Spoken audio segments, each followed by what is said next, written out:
Let's see. That's a little bit about the vessel. How is life in Brownwood? Y'all planted when remind me when y'all planted? So we had our official public launch on Easter Sunday, There which you I believe go. was April 5th. We met in the month of March. We even my daughter got baptized on March 1st, which was her birthday, and so we had a month. And we're in downtown Brownwood, and where we are is a former restaurant on one side. The other side was a place called Rocking Oak Woodworks. That's where I'm at now. If you can see behind me, it says Texas Funco. It used to 100 years ago. It was the it was the Texas Furniture Company. It's changed businesses over the years. It was a gymnastics place at one point. At another point, it was a kind of a downtown youth arcade called the Texas Funco. And so one of the things we prayed about, for almost 5 years was that the Lord would give us a building in downtown Brownwood and that it would be a non-traditional meeting space. For guys like me and Justin, we could walk into your older church building with pews and stained glass windows and not think anything of it. But for some people who either haven't been to church or haven't been in a while, it might be intimidating to walk into a space like that. And so, what's really cool about what the Lord has done here is so many of the people that are coming to Redeemer Brownwood have a history of being in this building before, whether they ate at it when it was Providencia or their kids came to gymnastics here or they remember coming to the arcade in the 90s or their grandparents you bought furniture when it was the Texas Furniture Company. And so one side of this was where the restaurant was. And so in the month of March, we met over there and we had kids, but they were just kind of in the back of the worship area. And they did great. We'd have coloring pages out for them. It was really sweet because we were all together. But then on Easter Sunday was our first Sunday on both sides of the building. So we were able to have a dedicated kids space. Had We had 91 people that Easter Sunday. It was really sweet. We immediately were trying to figure out how do we get more chairs in here because I think I may only put out 80 or 85 chairs. I didn't know what I was doing. Don't know anything about logistics, so I was asking Chat GPT about where to put chairs. And usually Chat GPT is really encouraging, like, "Hey, you're thinking about this the right way, and you're doing good." It's a good cheerleader. But I sent it a picture of our current setup where the chairs were. It was like, "Zach, you messed this all up. Like this, there's such a better, more efficient way to do this." And I've just never had Chat GPT talk to me that way. And so that was a little hurtful.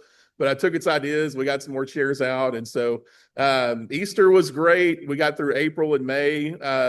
Summer, it was really cool to launch on Easter. It was awesome. But then when you do that, summer's not that far away. And so it's like, what's going to come this summer? And so we had some things planned this summer that we thought we might get going. We wanted to start community groups this summer.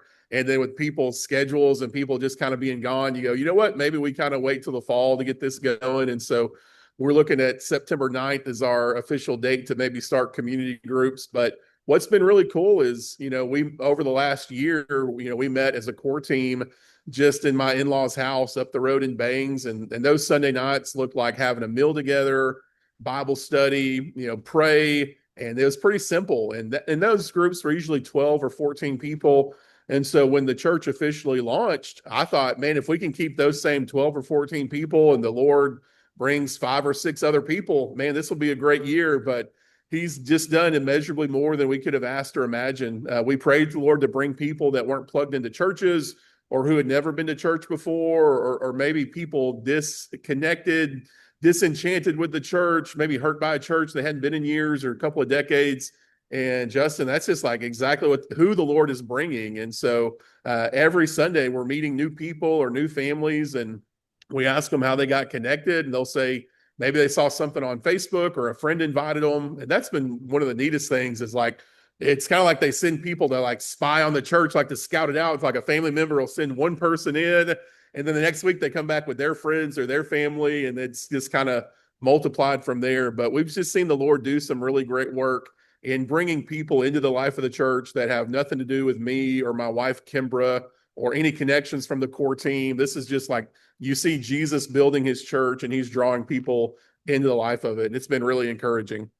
That's cool. That's fun. I miss those early days. I miss those early days of planting when you're really not sure who's walking in the door. Well, there's still days that I'm going, I don't know who's walking in the door, Who's but coming today? who's coming today?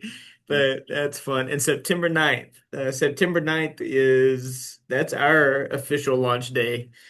And How about whatever. that? Yeah, 8 years ago. 8 years Yeah. ago, September 9th. So that's cool. Starting community groups potentially on that day. That's fun. Yeah, I get the Easter thing, the Easter launch, and like that. It's there's a lot of positives potentially about it, but it's also it could be a massive letdown after that because Oh, sure. Absolutely. Yeah. man, look at all Yeah. these people. Launching in general is though, because you Yeah. get people from in y'all's case probably Brady come up and Oh, sure. yeah, Absolutely. Oh, yeah. oh, Yeah. this first day, this is great, and then like 2 weeks Yeah. later, you're like, where is Yeah. it? Where is Yeah. it? Where's everybody? Hey, we're still here. Yeah. Yeah, what's They went going to the on? launch of another church, I guess. Yeah, So, yeah, they're doing something, but that's fun. So what has it kind of settled out to over the summer? I know summer's up and down a good bit. oh, sure. Um, Yeah. yeah, so Yeah. what have y'all kind of settled onto and then I know you said you've got different people coming in still. It's still very Sure. early on, so it's still trying to figure Yeah. out who's actually Yeah. committed, who's not. Oh yeah, yeah. What's been really neat is these people who started coming in March or April that you've already got regular attenders. I think one of the most recent surveys about average church attendance says that the average church attender attends 1.8 Sundays a month. And Hmm. y'all have got people like this. We've got people that they're here every Sunday. They might be out of town some, but I feel like me and the Lord's really done a neat work in I don't feel right now we don't seem to have the kind of people that might just come once or twice and then be in town and miss. Man, the people that have come, they're pretty regular. And so just from a number standpoint through the summer, we've usually got between 65 and 75 people here Sunday mornings. We've got we keep our kids with us. I love the way that y'all did this. We kind of got this from you guys where we keep the kids with us for the first few songs and then we'll dismiss them before the sermon. Right now, it's a small enough group, 15, 20 kids, where we'll bring them on stage each week. We pray for them. We'll tell the parents about who's teaching them today, a little bit of their backstory, pray over the kids, send for them, send them over. And then we clap for our kids and we let people know every week. Like you may have been in churches before where they may have, kind of made you feel ostracized for having a kid or having a noisy kid. I was in churches like that before. I've worked for churches like that before. So we really try to go over the top each week going, man, we're so glad your kids are here. They're not a nuisance. They're not a bother. They're not in the way. At some point, they're going to go to the kids' side. You're going to hear them running 40-yard dashes on the other side of the wall. It's going to get loud. We clap when we hear that because if you hear kids in the church, praise God, it means there's kids in the church. And so they're not the future of the church. They're part of the church now. And so we'll do 3 songs usually, bring the kids up, pray for them, send them over here. Hopefully one day we'll outgrow being able to do that because there'll be too many to bring on the stage. But right now it's a really sweet season and just making sure parents know every week we love your kids. We're glad they're here. If they're making noise, praise God. Like we're glad to have kids that are here. And so numbers wise, we're usually 65 to 75. That's kind of been where we've settled during the summer. That's cool. I like that idea of bringing the kids on stage, and especially early on, especially early in the church plan, going, this is taking care of them, and little background, and get to celebrate those people volunteering as well. That's some neat wins in the midst of that. Yeah, it's awesome to set that culture. We like you mentioned, we've got that same culture. We've got a couple kiddos right now um, that are staying in service still, and they're beginning to transition into nursery, But it's funny during the sermons you can hear them. Some of our recordings you can hear the kids going, and like you said, there's a life giving aspect of that. We've had a number of people because we've talked a few times about as far as like when we have space issues, like, okay, do we do away with that? Do we start with the kids back somewhere? And anytime we seek feedback on that, I mean, so many of our people are like, no, that's a non. We want to see the kids Yeah. there. That's one of the things that drew us here in the first place, just to go. Yeah. There's this many. this many kiddos, and ours in many ways are transitioning in the youth now. And so we didn't start with a youth program at all, and for the first few years, and now we're a lot of our kids have moved up into the youth, and so it's starting to see that cyclical nature, and then the youth are about to turn into college kids, and so we're getting to that point where it's like, okay, everything's kind of moving up, and we kind of get this full spectrum of I guess life in the midst of that. But that's cool. That's fun. I like that idea of bringing them on stage in that. Um, so de-churched wise, you said you're reaching a lot of de-churched or church hurt type individuals. Um, where are most of those, trying to think of a way to even ask that. Give me a little more insight. What is it that what's the typical thing either they're wrestling with, or what is it that's kept them out of church, or what's different about what you're doing that's making them feel welcome, or, at least curious to go, okay, maybe something's different Yeah. Yeah, here. I think one of the things we've heard multiple times early on is how easy it is for even a new person to jump in and serve in some areas right away. And so, the thing about being brand new is nobody's been here 10 years or 50 years or 100 years. We're all new together. And you know this, with being a church plant, you need people to serve each week. You need teachers and helpers and door greeters and people serving communion, preparing communion, people doing announcements. And so I've tried to be vocal, just from the stage, from the pulpit, and letting people know, like, hey, wherever you feel like the Lord has gifted you to serve, we want to be able to get you plugged in there. And so we might have a little bit of a higher bar or some background type stuff, obviously, if you want to serve with kids. But man, like, we'll put people to work right away. You can come visit one Sunday, and the next Sunday you can be a door greeter. We'll kind of give you a little bit of direction. Somebody will hang out with you while you're doing it.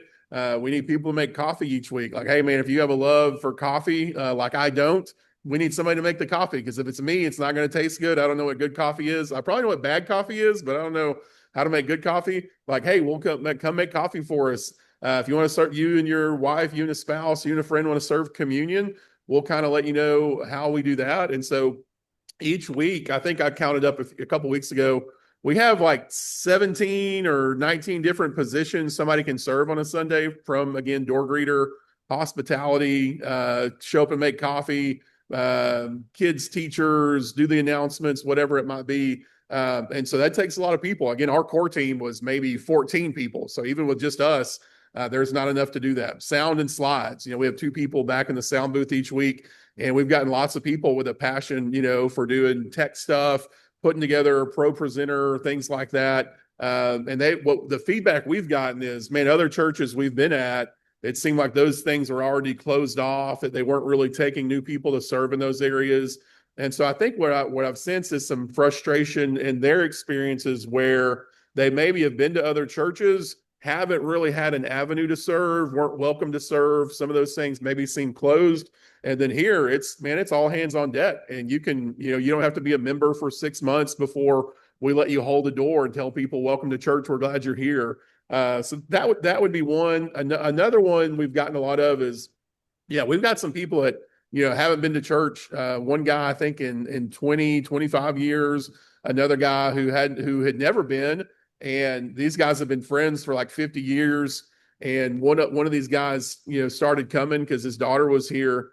And then this is this guy named Randall. And Randall started coming after being out of church for the last 20 years or so. And then he loved it. And he asked me if I would, I'd meet with him and his buddy Jerry. He wanted to invite his friend Jerry to church, and Jerry's never been to church before, ever. And this is a guy, these guys are in their early 70s, and this guy had never been. And so we're going to have coffee one morning. And I had assumed that Randall had told Jerry, like, what I do for a living, or that I'm a pastor or something. So I walk into this meeting and I'm kind of feeling things out, and I'm thinking maybe we'll talk for an hour. Then maybe there'll be a very light invitation to church, but maybe not even this meeting. And so we sit down and I start talking to Jerry, the guy who hadn't been to church ever, the 72-year-old. And he goes, Zach, what do you do for a living? I was like, okay, like, all right. So Randall told you nothing. Good deal. So I told him about the church plant and then pastor, been in ministry 15 years or so. And then Randall comes to sit down, and he's a straight shooter. And so we haven't been there 5 minutes. Randall sits down and he goes, Jerry, I'm going to shoot you straight. We've got a place for you to sit at church this Sunday, right beside me and my wife, Rhonda, and we want you to be there this Sunday. And that was the scariest moment of my life. I cannot imagine that level of boldness. I wish I had it. I don't. And Jerry just looks at him after having never been to church, but his friend Randall of 50 years just invited him. And Jerry just looks at him and goes, okay, I think we can make that happen. They came the next Sunday and they've been every Sunday since. So, yeah. That's that's fantastic. That's hilarious. And yet at the same time, the shows the power of just the personal invite of friends. Yes, You go, that's absolutely. but the boldness there. I can imagine the situations and I've been in some of those where you're going, okay, what am I walking into? I wish I had a little bit more of a heads up. Yeah. I don't know what's going on here. And then Yeah. okay, well, here we go. Yeah. Honestly, he didn't need me there that day at all. I mean, Yeah. Randall just invited him. I just got to see God at work. Like, this is amazing. That's fun. How many times did Randall go? Like, how many times had he been to church before that? So before that, he started Uh-huh. coming. He and his wife Rhonda started coming in March as soon as we opened, like doing Okay. a soft launch. And then this happened. I mean, this was earlier this month, and so Randall had been coming March, April, May, June, 4 months or so.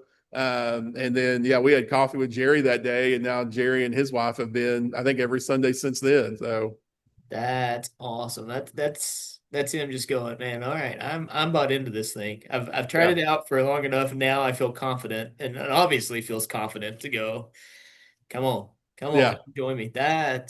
That's really cool. And he wasn't in church for 25 years, you said? Yes, yeah, he Wow. was going. He had gone to another church locally here in Brownwood. Unfortunately, some things went sideways with the church and with the pastor, and a lot of people from that church left, haven't been back. Some of them have landed other places, but Randall was a part of that experience and out of church for a really really long time. And a couple of things. One, it just shows me the power. We would read this Tim Keller quote all the time, backed up with statistics that Can you new, hear that train? no, You, no, you can't hear the train going? no, no, no. Okay. This on There's Chadbourne there in St. Yeah. Angelo. Yeah, so we get the train's going by and I wasn't sure how loud it Yeah. was. So sorry, I just wanted to make sure that I'm down wasn't here too. I thought maybe you could hear mine and I couldn't. I'm getting no, old. Things no. going. All right.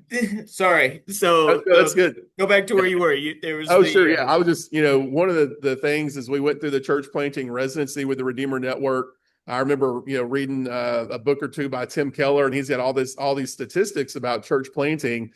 And one of them, of course, is that new churches reach new people. And it's one thing to read that and know there are statistics with it, and you've lived this too or living it now. It's a totally different thing to see it actually happen. Like you see these people who either weren't plugged in somewhere or have never been to church, and they're coming. Like, it's just true that God uses new churches to reach new people. Established churches certainly can reach them still, but it's just such a higher percentage of odds when you talk about a new church having a chance to reach new people. And that, I know that's what y'all have seen in St. Angelo with the vessel. It's what we're seeing here at Redeemer in Brownwood. And then another statistic, I heard this years ago. It's one I don't even know if it's true, but it sounds like it's true. And this was backed up with some research also, but it said like your average churchgoer, 90% of churchgoers will never invite someone to church. 90%, and we've been around long enough to know that's actually probably true. 90% of churchgoers will never invite someone to church. And then of people who do not go to church, it's somewhere around 80 or 85% would would consider going if they were invited by a friend. So you've got us churchgoers, we're not likely to ever invite anybody. And then people who don't go, if a friend personally invited them, they're very likely to say yes and give it a chance. And I got to live that day as I sat down with Randall and Jerry, who'd been friends forever. And Randall had just started coming. He put out a personal invite to his friend who had never been in 7 decades of life, said yes, came the next Sunday. And now he and his wife are regular attenders also. So I mean, just you get to see the Lord work in some really cool ways. that is. That's just really, really incredible. And we'll be praying for salvation and baptizing of 70 plus year olds. That's one of my favorite stories Amen. Redeemer Brady is Vic Yeah. Casper's story. Yes. And I mean, you know Vic, and from, I mean, years of no church, coming Mhm. in his 60s, I believe it was, coming to faith, and then moving into even an elder by, you give him another 5, 10 years, and he's like moving into elder quality and serving the church, and that it's just incredible the way the Lord can do that. And we're almost preconditioned to think anybody later in life's not going to come. Right. I Yeah. think that's part of the culture we live in. We're like, no, okay, we got to reach them when they're kids. Because if we don't reach them when they're kids, then they're never going to come.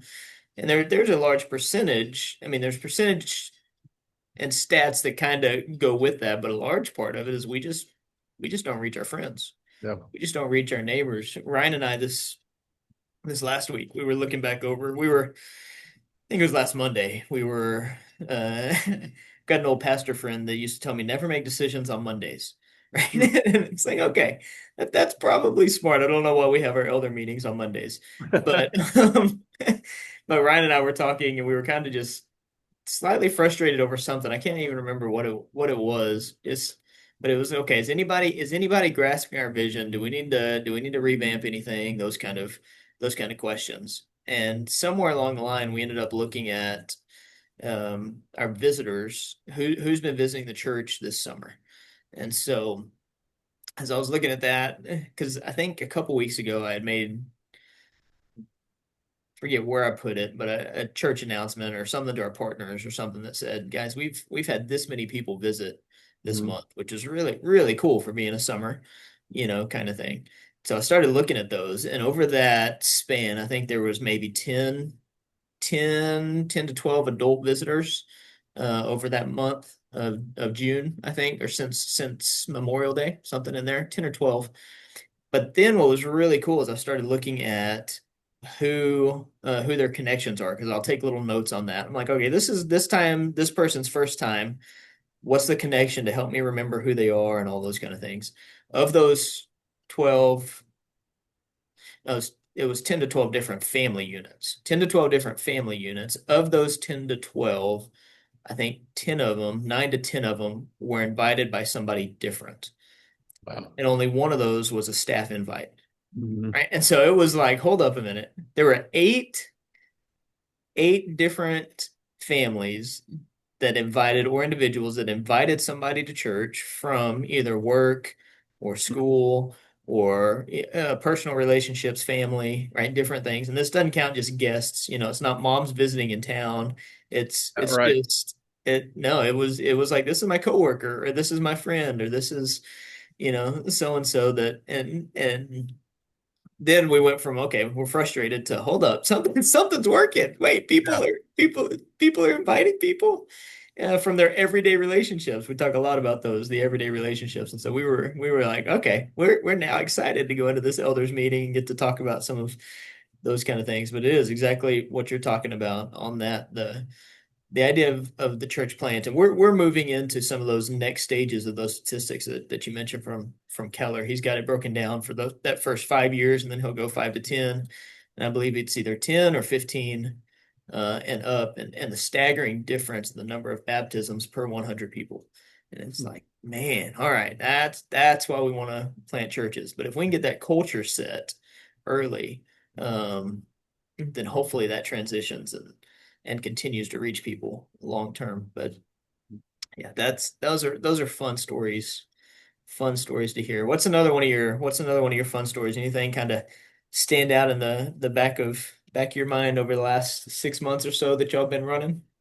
Oh yeah. So when we moved back to Brownwood in March of 25, and we started my wife Kimbra is so great, man. She'll be checking social media for people that are doing ministry in town or for people moving to town and wanting to kind of be the welcoming committee for them. And one of these families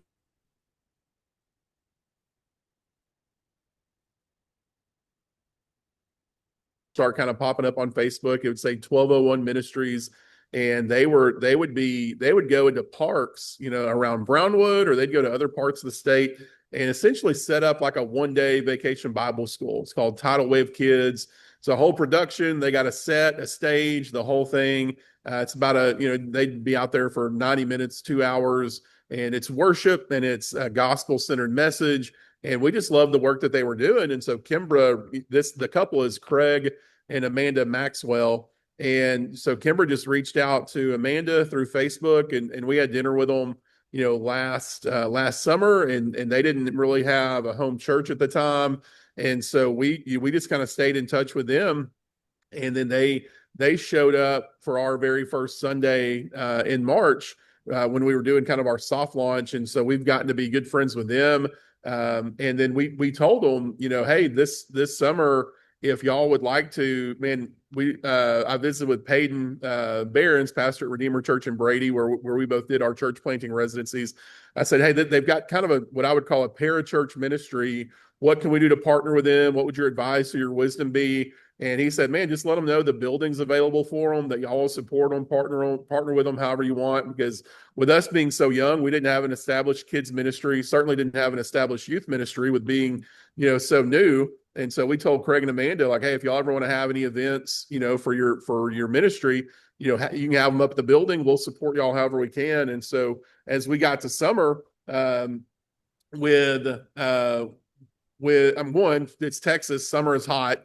Amanda was having kind of some health issues related to the heat and some other things, and we said, if y'all just want to use the building, do stuff on Wednesday nights or any night of the week, go for it. And so earlier this summer, I think it was towards the end of May, they started running their Tidal Wave Kids program up here at the church. And so they would come up here, Wednesday mornings or Tuesday nights, and kind of convert the worship area, the church, into like what they needed for their program. And so then kids just start coming in every Wednesday night, and they're getting to hear the gospel. It's wonderful. Again, gospel centered messages. It's all about Jesus.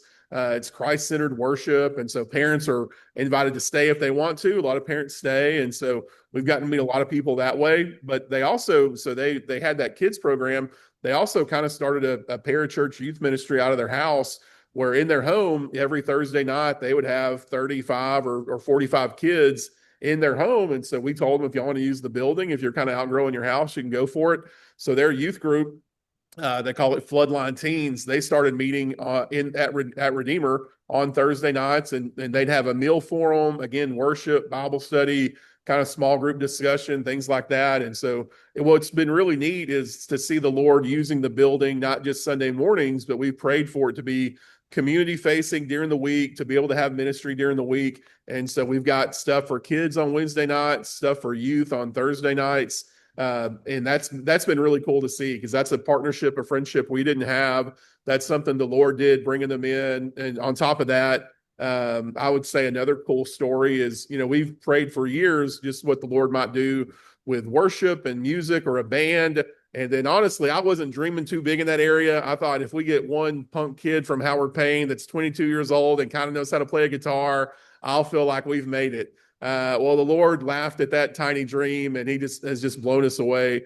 And it was actually through Craig and Amanda Maxwell, because at some point, after just kind of getting frustrated, I put a post on Facebook, like, if anybody has any connections with like a worship leader or anybody, man, like, send them my way, like, connect us. Because at that point, we had a couple of different people that we thought it was them, and then something happened and they left, and we thought it was this new couple. Something happened and they leave, and then you're just going, what are we going to do? And I just remember Peyton telling me all the time, like, hey, you can't launch without a worship guy or without a band. I'm like, I know, like, I'm aware. I'm acutely aware of the needs. Thank you for reminding me, though. And then so Amanda tagged Oscar and Crystal Lopez in this Facebook post, and this was in November. So we got connected with them. And then Oscar and Crystal, they kind of started as our worship team, and Kimbra, my wife, playing piano. Well, this new couple, Craig and Amanda, Craig plays bass, Craig sings, he plays guitar, he plays the keys. He's like a one-man band. Craig has his own construction company, and he has a friend who also has kind of a handyman construction type company. That guy plays drums. And so the Lord just bringing all these people together. Again, my dream was to have one punk kid that would fight with me from Howard Payne and, not show up, and I'd have to really just grind it out with him. And the Lord has just blessed us with like so many musicians and musical talent and worship leader type people that it's been really sweet. And Oscar and Crystal, Oscar comes from, in his past, he was in the music industry. He was in a band with a record deal. The way he talks about it is like they never made it really big, but they would open up for bands who did, and they would travel all over. And he did that for 10 or 12 years. And he told me he remembered being in a hotel room in Los Angeles when they were on tour and just feeling like the Lord was calling him to leave secular music behind and do music for the church. And so he did that, and it went through a big ordeal because he was sued by his record label, sued by his bandmates, but he knew that the Lord was calling him to leave it behind. And so they moved back to their hometown of Odessa, helped with a church plant there. And then they relocated to Brownwood during COVID. They had a lake house, and they kind of moved out here, and they didn't really know why they were here, but they just kind of been waiting. They weren't pursuing worship leader type jobs or anything like that, but they'd fill in from time to time at local churches. And they really feel like Redeemer coming along is what the Lord had them here waiting for. And Oscar and Crystal Lopez have been a wonderful gift and a blessing to the church as well. And that's really cool. It's so, I mean, we've talked about it a number of times, just how many just miracles you get to watch the Lord Yeah. do in bringing and building his church. And you just kind of sit back and go, wow. Yeah. I used to tell people for a long time at ours, the normal church plant is more what you described. There's a pretty decent to average to good, maybe even great speaker. Usually it's a guy that he's got some ability to convey the message, to preach, to right, and then everything's built around that, and then you've kind of got that mediocre worship. And I used to Yeah. with our church plant, man, it was like ours was the opposite. We Yeah. had a fantastic worship guy, and then we had a very Yeah. mediocre preacher. That's right. Yeah. Thankfully, that preacher's grown a little bit, so I think he's probably about the average to slightly above average now, Yeah. not in height, but in ability. Yeah, I hear that. It's so cool the way the Lord can bless that, and then all the instruments. That's really cool. I mean, I knew Kimbra was talented on that front, but it's fun that she doesn't have to bear hardly any of that weight. She just gets to Sure. Yeah. enjoy and be a part of it. Yeah. So cool. So cool. Well, what's something over the summer, over the last few months that you've learned that you didn't think, or that's kind of new that caught you by surprise? Um, Anything kind of come to mind with that? Something that surprised you, or you've learned about yourself, or learned about church in general? Oh, Uh, sure. Yeah. So yeah. one thing I would say that has surprised me is, spending so much time in Brady. You're around those Brady guys, and they're just guys that'll jump in and help with anything. They're gifted and skilled in all kinds of ways. And I really thought when we came here, I thought, man, we're not going to have anybody like that. People are going to be like very low buy-in. We're not going to be able to get much commitment out of them. And that's one area the Lord's just blown me away, because what he has shown me very early on is that he wasn't just calling me or Kimbra to plant a church in Brownwood, but he's equally called these other people to join the team and to see them use their gifts and skills. And they care about it as much as we do. And so, yeah, we've got this one family, Rex and Stephanie Miller. When I was in youth ministry at First Baptist Bangs, I had all three of their kids in the youth group 10, 15 years ago. And Rex and Stephanie, when they found out what we were doing, they wanted to be a part of the core team. So they've been a part of this since day one. And they're kind of early on empty nesters. So like right at 50, early 50s.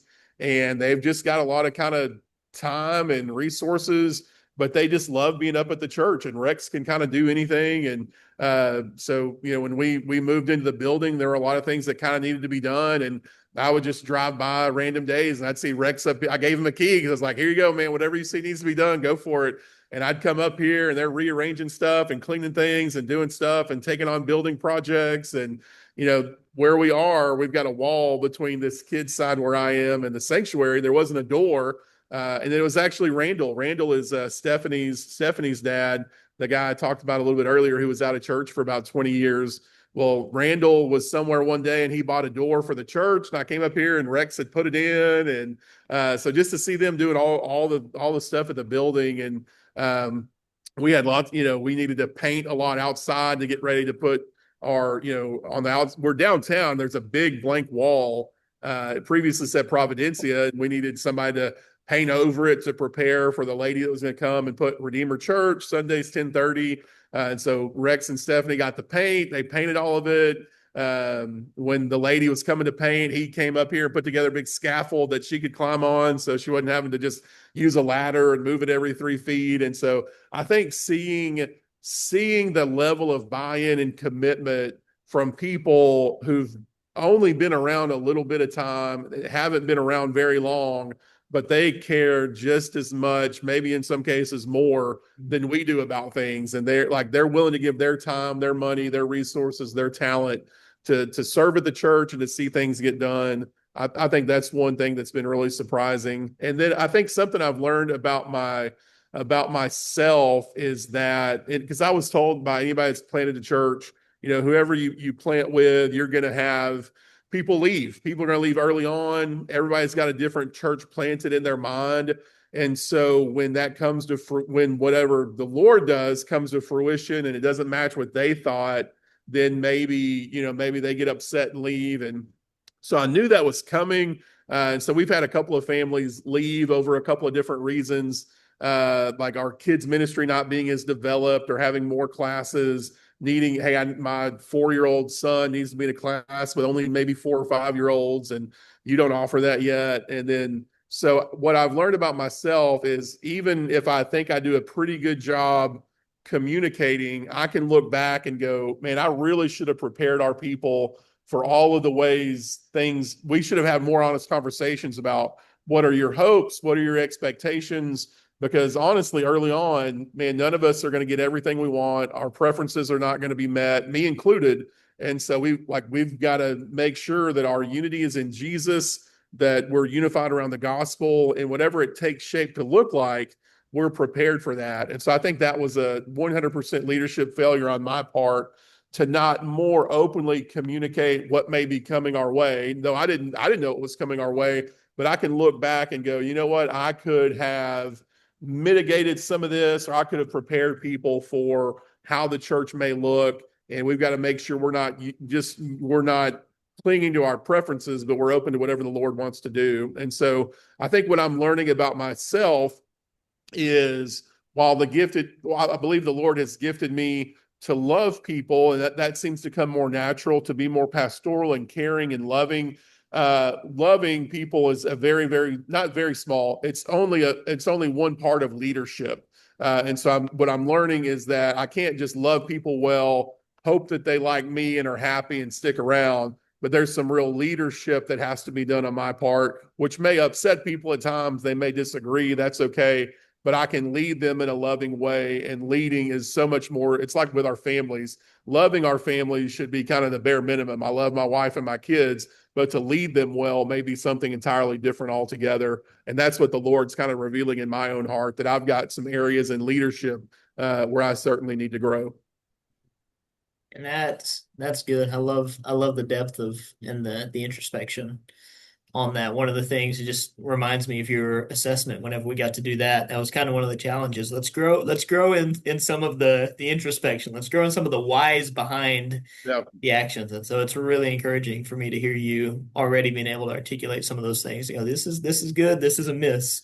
And then how do I begin to grow in that? This is something about me that is strong, and yet here's some things and areas that I know that I need to grow in, or to get some other people around me that can help support sure. those weak areas. And that's cool. But yeah, your ability to love people has never never been in question. That is one of your obvious gifts that I wish I had a much stronger capacity for. Well, um, what are some ways? I was going to ask you what's a difficulty that's come up, but you just kind of mentioned that. And so, next question then that I've got, what are just some of the ways, as we kind of wrap up some of this, the ways that we can as a church be praying for y'all? What are some of the things that are coming down the pike next? What are some of the big initiatives, some of the vision casting that you're trying to do for your people? Those Sure. Yeah. things. I would say ways to be praying for us. I would say number one, for my own personal just devotion with the Lord and relationship with Jesus, I can see as things continue to get busy and to continue to go further down the road, that it would be easy for me to fall back into finding my identity as a pastor or someone that works at a church and my job title, and not just finding my identity in being a son of God and loved by Jesus, who loves me because he loves me because he loves me, and it has nothing to do with me. And so I would say, just, man, continued prayer for my own just personal devotion and relationship with the Lord, that I would love and lead my family well, and also to prayer for me to be more forward thinking. If I'm honest, I think I struggle with vision, or what, maybe, where's the direction the Lord wants to take the church. And so that's something I pray about is, Lord, would you give me vision for what is it that you want to do?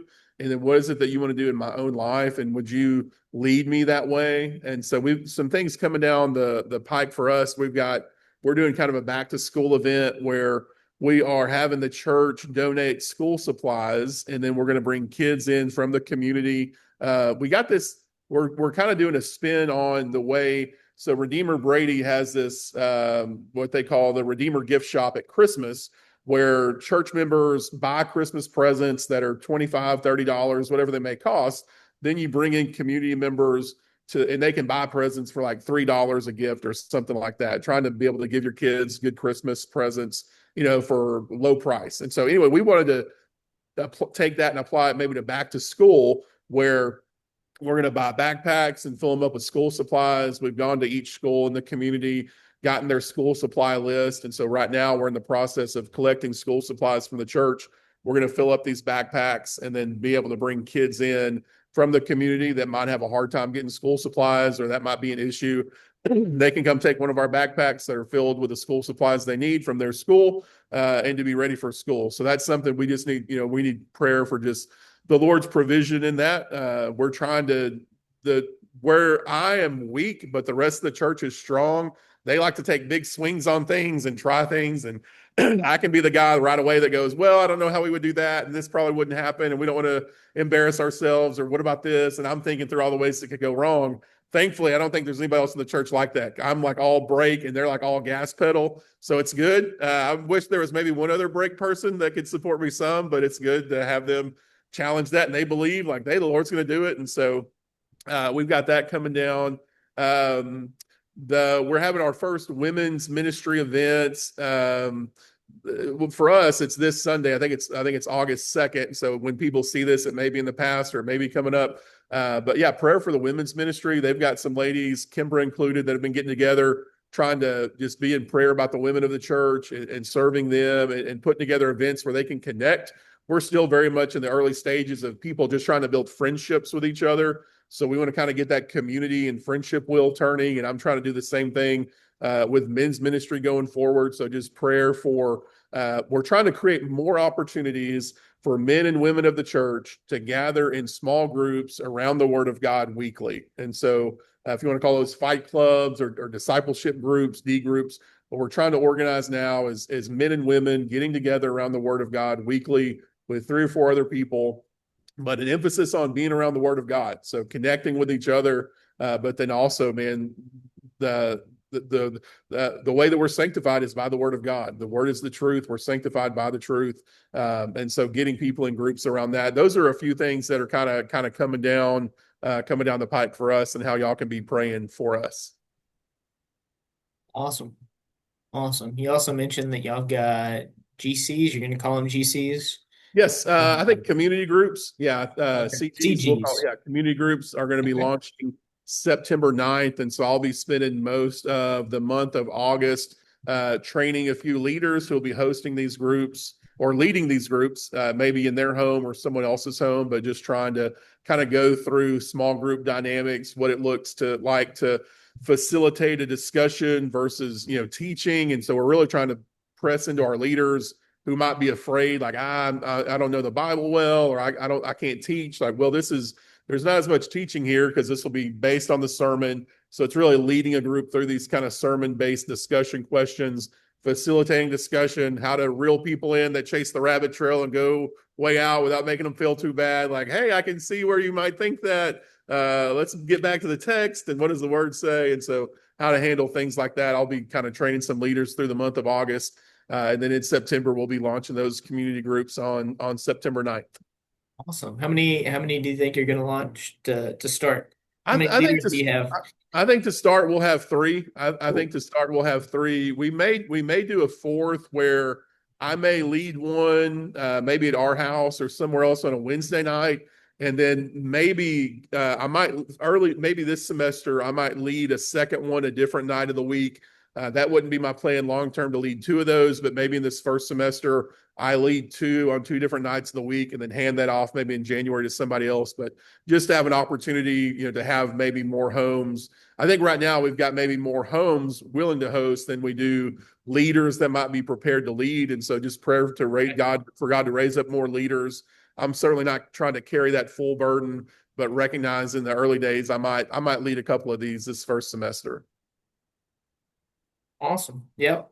Yep. Yeah, it's hard to navigate, especially if you've already got 60-ish adults that you're trying to plug into those. That fills up things pretty Sure. pretty Yeah. quick. So that's neat. So how big how many adults will your building end up holding, the current one that you have? If you were talking about trying to navigate some of the Oh, sure. seating Yeah. capacity and all of that. So So right now we've got, I think, 135 seats out on the sanctuary side.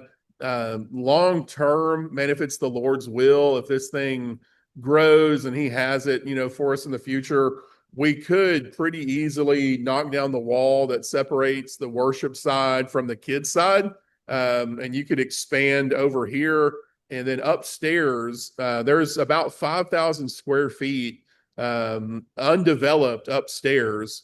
And they're just like blank canvases. It's two big long rectangle rooms of about 2,500 square feet each, with a door that goes in between them. And so we'd love to have you and Chelsea come out sometime. I know y'all are really vital in helping Redeemer Brady kind of dream about different layouts, what they might do with their space. And so we've got about 5,000, I believe, undeveloped square feet upstairs. And so long term, you could have the sanctuary worship center downstairs, and you can move kids and youth upstairs. Man, if the Lord has that, if this grows to that capacity, and we've got the resources to do it, that is one thing. If it does grow, you've got the space to potentially kind of remodel, renovate things in the space you're already in.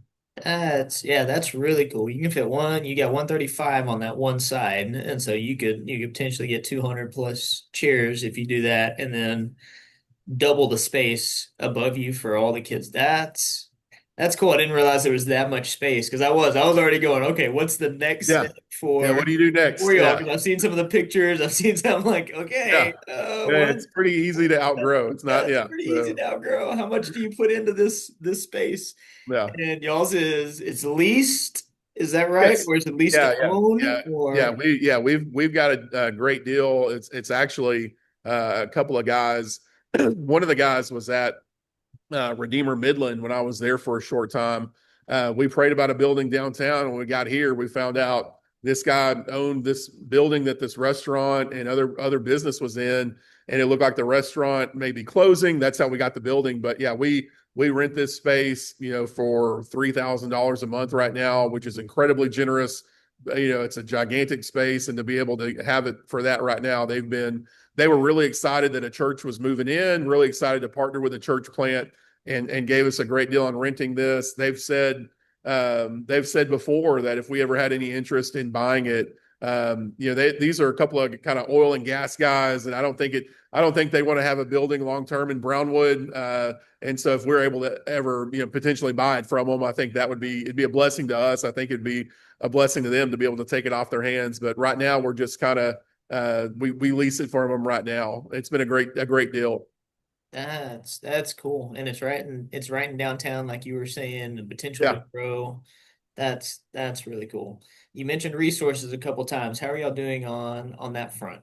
What's that? Yeah, What's that yeah. look? Honestly, we're in a pretty tough spot right now. We in probably, I mean, just in full candor, full Yeah. disclosure, we probably got maybe in our in the bank right now, we might have like 6 weeks or so of operating expenses, which is a pretty scary place to be. And so what I feel like the Lord may be pressing me to do is man, support raising, fundraising, trying to reach out to more churches, more people. So I've been watching, Redeemer Network podcasts on generosity and raising funds. And so and our people are giving, man. Our people are giving, but just I think it being the early days of a church plant with what your operating expenses are versus what's coming in, right now, month to month has been pretty tight, and so we're asking the Lord to just provide more resources. I just finished up preaching through Philippians, which was really good for me. We spent about 16 weeks going through Philippians, and in the last couple of places where we stopped, one is Paul is thanking the people for their gift that they sent, but he also tells them, "I don't seek the gift; I seek the fruit that increases to your credit." And so while he's thankful for the gift, he ultimately is more excited. Them giving is a mark of spiritual maturity. And so I had an opportunity to talk about generosity and share kind of maybe I don't know if it'd be our generation ahead of us. I think people feel afraid to talk about giving, generosity, giving your money to the church. We're kind of reacting to this TBN prosperity gospel generation where we all have grandparents that maybe sent checks in the mail and they were told, "Hey, you're sick because you're not giving enough money, and sow this seed of faith," or what it is. And so, but there's a biblical way to look at this, and the Bible is full of talking about generosity and stewardship. Something I heard somebody say recently is that we're owners of nothing and stewards of everything. And so, but it was good for me to go through Philippians because it's an opportunity to literally practice what I'm preaching. One, right before that, we get to the passage where Paul says, "Don't be anxious about anything, but by prayer and supplication with thanksgiving, make your requests known to God, and the peace of God will guard your heart and your mind in Christ Jesus." And so what it's taught me to do is really when I feel anxious about anything in my life, whether it's, money for the church, financial resources, people, volunteers, man, I just start thanking God for everything he's done, everything he's doing. I just try to exhaust my mind with everything I'm thankful for. And then I make my request known to God. I go, "Lord, here's what I'm anxious about. You know the finances of the church. You know what we need. You know what your plans are. And so, Lord, would you provide for us according to your will? Would you bless the church with financial resources so that we can keep doing ministry here, so I can keep being, serving full time in ministry?" Because I've wondered before if I might need to find other work outside of the church or, try to work that out. But again, going through Philippians has been good for me. One, it's a chance to talk about generosity from a biblical perspective. And then also where I get anxious about it, it's a chance for me to just remember, be thankful to God for what he's done, and then make my requests known to him. And so that's a little bit about where things are at kind of financially with the church. And I know that's the life of a church planter. This is, where this is the life we live. And so it can be anxiety inducing, but thankfully we know the one to go to when we are anxious. Yeah. No, thanks for the candid nature of that, the honesty Sure. that Yeah. I can remember a couple years ago a phone call with Jeremy Buck where I was kind of talking through much of the same. And it was like, I think we've got one Yeah. month's expense. We can do payroll. I think we were under a month actually. I was Yeah. like, we can do payroll this time. I'm not Yeah. sure what's coming next. Yeah. And then the Lord is always done just above and beyond. And so we were at that place maybe 3 or 4 years ago. I can't remember how many now. And it was going into August. And we started what we've continued now is we've made August a month of prayer and fasting for the church. Hmm. And so we said, well, all right, we're going into this month. We're just going to ask the people to pray and fast alongside of us Yeah. as leadership. We did fasting. And that was our biggest giving month to Wow. that date. Oh, And wow. and it was That's just like, awesome. what just happened? And then we've done a couple more of those along the way. Sometimes it's just our leadership, sometimes it's the church. But we're about to enter into that month of prayer and fasting, and so Oh, I love that. it's Yeah. uh, it's been a good month for our people over the last 3 or 4 years. I can't remember how long ago that one was, but sticks out in my mind. So yeah, we've been there. You're not alone in that, but Yeah. exactly what you're doing, man. The Lord is faithful, and just running back to his faithfulness, and then watching him do what only he can do Amen. is the joy of the church planting life. And so Anyway, I'm encouraged by you, man. I'm proud of you. I'm grateful for what you've got going on, what the Lord's doing through you, rather there in Brownwood, and yeah, excited that we get to support y'all in that. So Well, I just want to say before we hop off of here, yeah, we're grateful for you and Chelsea for y'all's friendship and encouragement and support. Number one, and then for the actual support that comes in financially each month from the vessel. You guys are gospel partners with us. You guys were the first church to jump in with us years ago, and that has meant everything. Again, as we've gone through Philippians, what I see Paul talking about is gospel partnership. And so when I sometimes when we think of church members, people are looking, hey, do I like the music? Do I like the preaching? Are the chairs comfortable? Do I like the kids' ministry? And those are more kind of consumer type people with wanting to meet their preferences. But a gospel partner is somebody who jumps in and supports you, maybe even when they don't have or they're worried about what's going to happen to them. But that's where Paul comes back and says, man, my God will supply all of your needs. And so we're so grateful for the vessel and for you guys being gospel partners with us in this church planting in Brownwood from day one. That has meant a whole lot. The Lord has used you guys to bless us and encourage us in friendship, support, and then financial resources as well. We are incredibly grateful for our friends at the vessel. absolutely, man. It's an honor to be able to step into some of those roles. So so cool. Appreciate you.